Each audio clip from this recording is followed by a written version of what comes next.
Hola amigos, ¿cómo están? Hoy estamos aquí en un nuevo programa de Ciclo de Dinero. Yo soy Abby. Yo soy Limi y hoy vamos a hablar de un tema súper importante que hemos tocado en otros programas, pero que no hemos hablado de lleno de esto. ¿Qué es el seguro de vida? ¿Cómo funciona? ¿Para qué sirve? ¿Por qué es bien importante? Etcétera, etcétera. Entonces, cuéntanos, Abby. Bueno, primero que nada vamos a hablar de qué es el seguro de vida. El seguro de vida es un seguro que literalmente va a estar cubriendo la vida de una persona. Es decir, que pueda cubrir ya sea que ésta llegue a faltar o en el caso de que llegue a tener algún tipo de invalidez, que pierda esa capacidad de poder trabajar o llevar su vida normal como normalmente lo hace, ¿no? Exacto. Entonces, cuando la gente nos pregunta, oye, ¿necesitamos un seguro de vida? ¿Es muy necesario? ¿Para qué? ¿Cómo funciona? Lo primero que hay que entender es que un seguro de vida cubre justo tu fallecimiento y entonces le asegura tal cual a tus familiares que van a tener una cantidad de dinero para poder llevar la vida que normalmente llevaban. Y dos, cubre en caso de que tengas algún accidente o alguna enfermedad, tu capacidad de generar dinero. Entonces, estamos completamente protegidos con un seguro de vida. Claro, hay que recordar que lo más importante que tenemos, más que cualquier otra cosa, pues es nuestra propia vida. Ámense, Entonces, muchachos. es lo primero que ustedes deben de preocuparse por tener. Exacto. Ahora, aquí hay que ser como muy específicos. ¿Qué es una invalidez o qué se considera una invalidez? Porque si yo me fracturo el pie, pues sí estoy invalidada, pero no aplica un seguro de vida ahí. ¿Estamos de acuerdo? ¿Cómo funciona o cómo definiríamos una invalidez? Una invalidez es cuando ya tenemos literalmente una invalidez total y permanente, es decir, que haya cambiado completamente nuestra vida. Por ejemplo, aquellas personas que tal vez por un accidente perdieron las piernas o los brazos, que perdieron algún tipo de órgano, digámoslo así. Aquellas personas que obviamente ya no tienen esa capacidad de moverse por sí solos, que dependen de alguien más, también son personas que tienen una invalidez total y permanente. Exacto. Entonces, ¿cómo funciona? Pues al final del día tiene que haber un dictamen de un médico que te diga, ¿sabes qué? Sí, es un problema que ya no vas a volver a caminar, una cuestión así, y entonces ahí procede el seguro de invalidez, en este caso de vida con invalidez. Claro, aparte debe de haber pasado cierto tiempo en el que tú veas que realmente ya tuviste una repercusión en tu vida para que ya se dictamine esa invalidez. Normalmente depende mucho de las condiciones generales de cada seguro, pero normalmente son 6 meses, ¿no? Lo que normalmente se pide. Pero váyanse a condiciones generales, siempre es importante. Entonces, una vez aclarado esto, pues ya sabemos que si yo me fracturo una mano, no voy a ir a cobrar mi seguro de vida, pero que si a lo mejor es una cuestión más complicada, donde ya de plano no voy a poder mover la mano o perdí la vista o alguna capacidad, entonces sí puedo proceder a hacer todo el trámite para cobrar mi seguro. Bueno, hay distintos tipos de seguro. Como tal, aquí estamos hablando de un seguro de vida general, pero hay seguros de vida que como tal solamente cubren el fallecimiento y la invalidez, pero también hay otros que tienen un componente extra, que son aquellos que tienen un componente de ahorro o de inversión. Exacto. Adicional a las sumas aseguradas. Las sumas aseguradas son esta parte, digamos, que tú sí o sí vas a tener contratada con una aseguradora y te va a decir, si a ti te pasa una invalidez o llegas a faltar, esta cantidad es la que se te va a otorgar o se le va a dar a tus beneficiarios. Exacto. Entonces, hay que entender que al final del día el seguro de vida es algo muy antiguo que ha estado durante mucho tiempo en la sociedad, pero que se ha ido modificando con el paso del tiempo. ¿Para qué? Pues para adecuarse a lo que hoy en día necesitamos. Entonces, en el mercado podemos encontrar un chorro de opciones entre un seguro de vida que a lo mejor es súper cómodo de pagar, ¿no? Muy chiquito, muy accesible, lo que sea, pero que tal vez solo me cubre justo si llego a faltar o si me llego a invalidar total y permanente. Y hay otras opciones que me permiten complementar este seguro de vida con otras estrategias que pues yo pueda ocupar para cumplir objetivos financieros, ¿no? Entonces puedo tener un plan de inversión, puedo tener un plan de ahorro, incluso un plan de retiro, pero también tener un seguro de vida en el mismo componente y entonces eso me ayuda como a matar dos pájaros del mismo tiro, ¿no? Así es. Entonces, esa parte de la protección es súper importante porque al final del día nosotros necesitamos asegurar algo, no sabemos qué puede pasar en un futuro. Y ahí vamos a hablar justo de la suma asegurada, cómo nosotros podemos calcular esa suma asegurada. Cuando nosotros vamos a ir con nuestro agente de seguros, siempre debemos de ver cuánto es lo que necesitamos de suma asegurada. Exacto, eso es bien importante porque de nada me sirve a mí tener, bueno, no es que de nada me sirva, pero no es completamente lo que yo necesito. A lo mejor un seguro de vida que me diga, en caso de que te mueras te doy 100,000 pesos, cuando yo sé que eso a mi familia no le va a alcanzar para nada, ¿no? O le va a alcanzar para mis gastos funerarios, para vivir más o menos un año y luego ahí muere. No, hay que ver realmente cuál es la necesidad que tenemos cada uno y justo por eso es bien importante que vayas con un agente de seguros que esté certificado. Para poder comercializar este tipo de productos tenemos que pasar por un proceso de certificación con la Comisión Nacional de Seguros y Fianzas, pasar unos exámenes, estudiar un montón, no es tan fácil. Entonces eso nos certifica para poder calcular este tipo de sumas y poder intermediar este tipo de productos. Claro, entonces, ¿cómo vamos a calcular nuestra suma asegurada? Es muy importante saber que esto depende de cada persona, de su estilo de vida, etc. Hay personas obviamente que son jóvenes, que tal vez no tienen dependientes económicos y tal vez la repercusión no va a ser tanta si llegara a faltar. Pero aquellas personas que tienen a algún dependiente o que ya tienen una familia, pues es muy diferente porque al final del día, pues alguien más va a sufrir por esa pérdida, independientemente de la parte emocional, ¿no? Sí, hablamos de la parte económica. Exacto, sabemos que siempre que una persona fallece o que llega a un evento como accidente o enfermedad que deriva en que ya no tenga la misma vida que tenía antes, hay una cuestión emocional que todos vivimos y eso es terrible y total, lo sabemos. El punto es que aunado a eso, normalmente hay situaciones económicas que se pueden prevenir. Exacto, y lo económico siempre se puede prevenir y eso es lo importante y lo que podemos trabajar en este momento. Y como bien decías, yo algo que siempre pregunto a las personas que asesoro es, ¿tienes dependientes económicos o no? Y normalmente la mayoría de la gente con la que trabajo es gente como yo, ¿no? Joven y sin dependientes económicos, pero al final del día nosotros dependemos de nosotros mismos. O sea, sí, yo sí tengo dependiente económico porque yo me mantengo, entonces el riesgo que yo tengo es, si un día ya no puedo trabajar, pues ¿quién se va a hacer cargo de mí? O sea, ¿quién va a pagar todo lo que yo consumo y el estilo de vida que tengo y este tipo de cosas? Entonces hay que entender que aunque no tenga hijos, aunque no esté casado o casada, sí tengo un dependiente económico y más si hay gente que tiene perros y animales y mascotas y todo, también son dependientes económicos. Así es, entonces esa es la primera parte que nosotros debemos de ver. Ahora, la siguiente parte es ver lo que siempre les hemos dicho, un presupuesto. Lo que normalmente nosotras hacemos en las asesorías es sacar el presupuesto con nuestros clientes, ver cuánto es lo que gastan en su estilo de vida, hablando obviamente de gastos fijos y aquellos que tal vez sean vacaciones, etcétera, que ya tratamos en otro video de presupuesto. Pero aquí lo que vamos a hacer es asegurar que nuestra familia o aquellos dependientes económicos lleven ese mismo estilo de vida aun cuando no estemos. ¿Cómo lo podemos hacer? A veces en nuestra familia, ya sea que nosotros somos los proveedores de esa familia, de nuestro hogar, y obviamente si a nosotros nos llega a pasar algo, pues todos se perjudican. Entonces, ¿cómo lo podemos hacer? Nosotros vamos a sacar esos gastos que vamos a tener mes con mes y los vamos a anualizar. Bueno, yo necesito mensualmente, supongamos, para hacerlo más fácil, números cerrados, 10,000 pesos. Eso quiere decir que en un año necesito 120,000. Y sobre eso entonces empezamos a hacer el cálculo. Así es. Una persona que, por ejemplo, vive sola, como Limi, que no tiene hijos, no está casada, obviamente ahí en su casa tiene un solo ingreso, ¿no? Es solo el de ella. A una familia más o menos, el poder... Como la de Abby. El poder adaptarse, digamos así, a un estilo de vida. Por ejemplo, supongamos que esa persona que no tiene dependientes económicos al final del día va a terminar dependiendo de alguien más, exacto, que puede ser su familia. Si esa familia obviamente no tenía ese estilo de vida, no tenía, digamos, esa carga de esa persona, pues le va a costar adaptarse, ¿no? Porque también puede que no tenga la solvencia para poder llevar el estilo de vida que tenía aquella persona. O simplemente las atenciones que a lo mejor una persona ya con un tema de invalidez necesita, ¿no? A lo mejor ya no nos vamos a un tema como de, bueno, yo salía de viaje cada año y ahora vámonos invalidada de viaje, ¿no? Tal vez se puede, pero más allá de eso, los cuidados básicos también son importantes, ¿no? Así es, entonces, esa parte es la que debemos de tener así súper clara. Ahora, ¿qué sucede?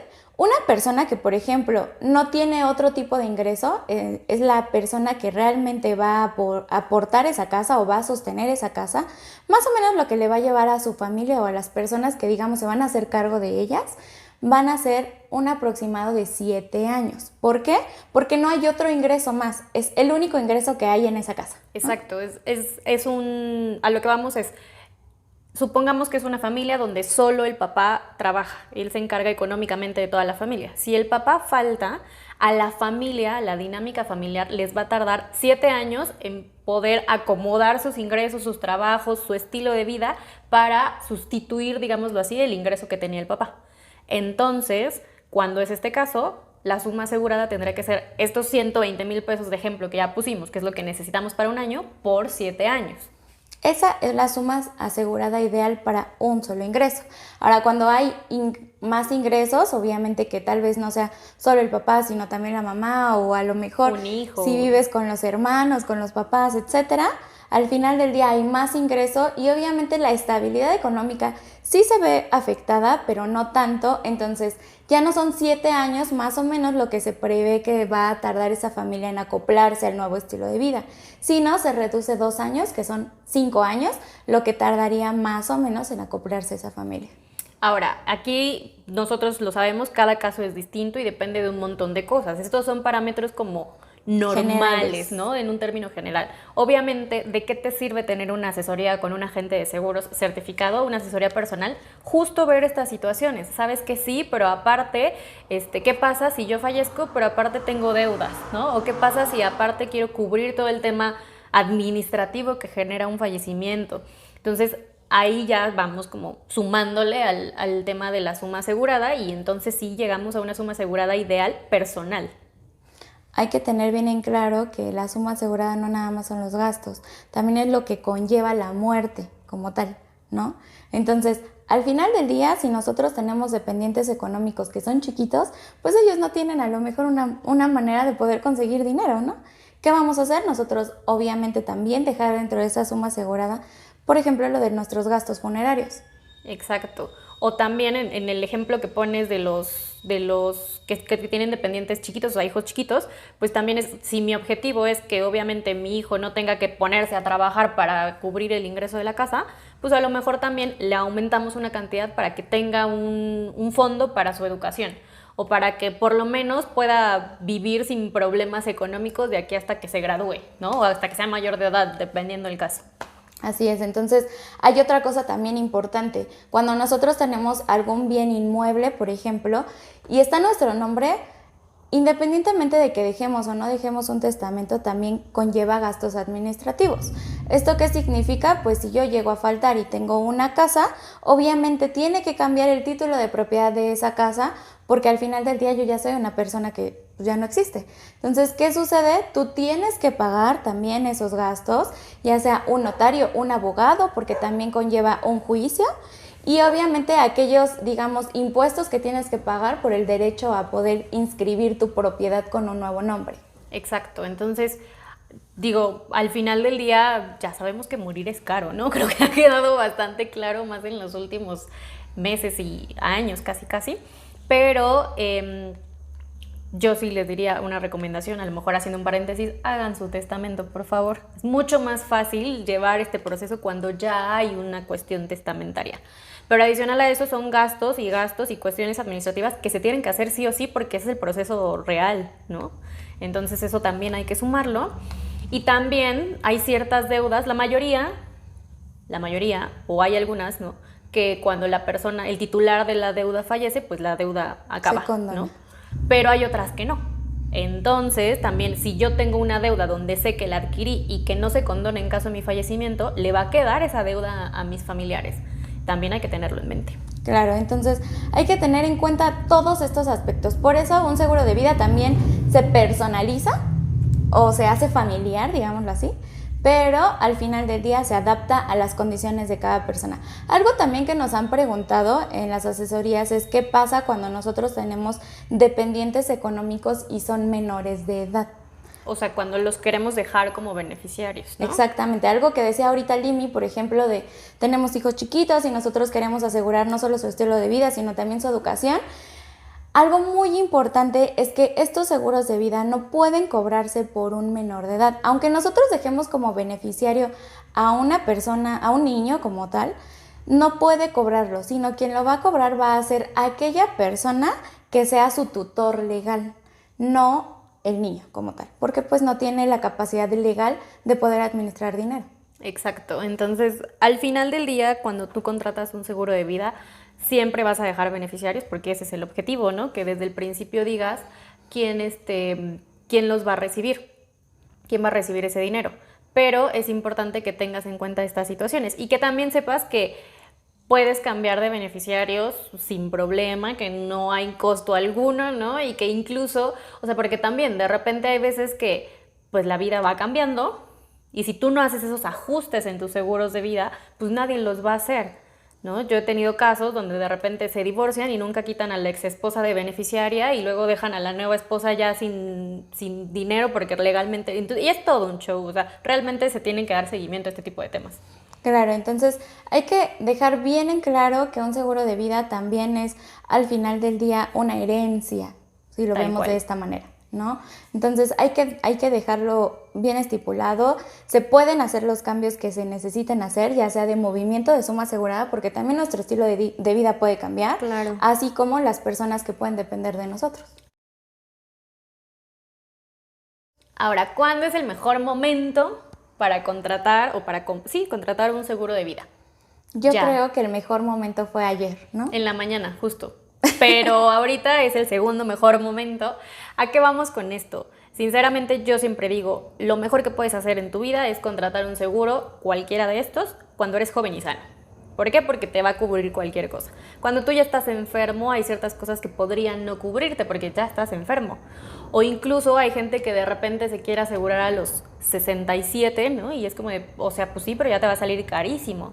Porque obviamente corres más riesgo de fallecer, de ocuparlo literal a alguien que es joven. Entonces, lo más pronto posible para que sea pues una buena inversión. Ahora, depende de cada compañía aseguradora o compañía financiera que maneje este seguro, pero también hay topes de edad para poder contratar un seguro. Un seguro legalmente se puede contratar desde que una persona tiene 12 años, o sea, a un menor de edad se lo puedes contratar, pero también tiene un tope, digamos, a cierta edad, en donde dicen las aseguradoras, ya no eres asegurable y ya no te voy a asegurar por nada del mundo. Exacto, y hay algunas otras donde, bueno, más bien esas políticas son dependiendo de la compañía, pero normalmente pues las compañías que aseguran gente de mucha mayor edad, pues son compañías que te cobran una lana porque obviamente estás absorbiendo un riesgo bastante alto. Ahora, otra cosa que también ya tocamos en nuestro video de gastos médicos es la parte de aquellas cosas que ya traemos arrastrando, como son las enfermedades preexistentes. Entonces, ¿qué pasa si una persona, por ejemplo, ya tiene una enfermedad terminal, ya no puede contratar un seguro de vida? Exacto. Entonces, sinceramente, yo considero que es de las mejores inversiones, considero que todos deberíamos de tener un seguro de vida, más la gente que tiene dependientes económicos chiquitos, más la gente que es la proveedora del hogar, ¿no? O sea, yo creo que ahí tendríamos que ponerlo un poco más alto, pero saben también que es importante y creo que en estos tiempos nos hemos dado cuenta a todos nos ha tocado conocer a alguien que fallece y que fallece, al final uno nunca espera la muerte, ¿no? No es como que estés como esperando esta onda, pero ves la situación de las personas a su alrededor y cómo cambia la dinámica, cómo tienen que ajustar presupuestos, estilo de vida, cómo de repente la señora se tiene que poner a trabajar, o sea, este tipo de situaciones es un momento, yo creo que nos ha tocado un momento social de mucha conciencia para decir, bueno, ya es literal el momento de contratar un seguro de vida. O aquellas familias que a lo mejor no tienen ni siquiera para el funeral como tal de su ser amado y tienen también que endeudarse. Entonces, al final del día, la muerte también se tiene que prever. Es algo que sí o sí tenemos seguro. Digamos, es lo más seguro que tenemos en la vida, ¿no? En la vida hay dos cosas seguras, la muerte y los impuestos, señores. No hay más. Entonces, siempre hay que tener un seguro de vida y un buen contador. Claro que sí. Entonces, aquí nosotros les invitamos justo para que ustedes se acerquen a un asesor financiero, el equipo de Ciclo Dinero, Lim y yo, podemos ayudarlos también en esta parte de tener un seguro de vida. Realmente un seguro de vida Sí es cierto, depende de muchas cosas, depende de la edad de la persona, depende del sexo, depende de si es fumador, pero también no es la cosa más cara del mundo. Justo eso iba, o sea, ya los dijimos, hay un montón de opciones hoy en día en seguros de vida, pero no es para alguien que diga, ay, es que es carísimo. No, o sea, sinceramente, dependiendo de un montón de factores, pero yo tengo un seguro de vida por una muy buena cantidad de dinero y pago 300 pesos al mes. Así. No, obviamente mis requerimientos no son los mismos de Abby, entonces cambia ahí, las edades son diferentes, etcétera, etcétera, pero a lo que voy es, hay para todos los presupuestos y es bien importante que asignes una cantidad, por pequeña que sea. A lo mejor no vamos a empezar, a lo mejor tú sabes que tu suma asegurada ideal son 20 millones, supongamos, ¿no? Dices, bueno, en este momento no puedo pagar 20 millones. Empieza con lo que puedas, o sea, es mejor tener algo a no tener nada. Así es, entonces los invitamos justo a que hagan esta conciencia, veamos ya cuántas personas han fallecido en esta pandemia, cuántas personas se han quedado, pues digamos, huérfanas también, aquellas personas que se han quedado viudas o viudos, y pues los invitamos justo a que hagan conciencia y piensen en las personas que más aman. Al final los que se quedan son los que sufren y lo mejor que podemos hacer, yo creo que el acto de amor más puro que hay en este mundo es intentar que esos momentos difíciles sean lo menos difícil, ¿no? O sea, se haga un poco más tranquilo y la cuestión económica siempre ayuda en estas situaciones. Claro, entonces pues creo que básicamente es todo lo que vamos a tratar este día en nuestro programa. Esperemos que haya sido de mucha ayuda, que realmente concienticen este tema. Y también los invitamos a que sigan nuestros videos todos los jueves a las 7 de la noche por nuestro canal de YouTube. Suscríbanse, comenten, pónganos en los comentarios de qué quieren que hablemos, las preguntas que tengan, todo lo que ustedes quieran. Exacto, entonces pues contraten su seguro de vida, háblennos para agendar una cita, hagamos toda la cuestión personal y entonces empecemos con este proyecto. No se olviden que nos pueden contactar en nuestras redes sociales de Facebook o Instagram como @ciclodinero. Entonces ahí nosotros les podemos contestar y sin problema podemos asesorarlos en el tema. Exacto. Pues nada, nos vemos el próximo jueves. Que estén muy bien. Bye.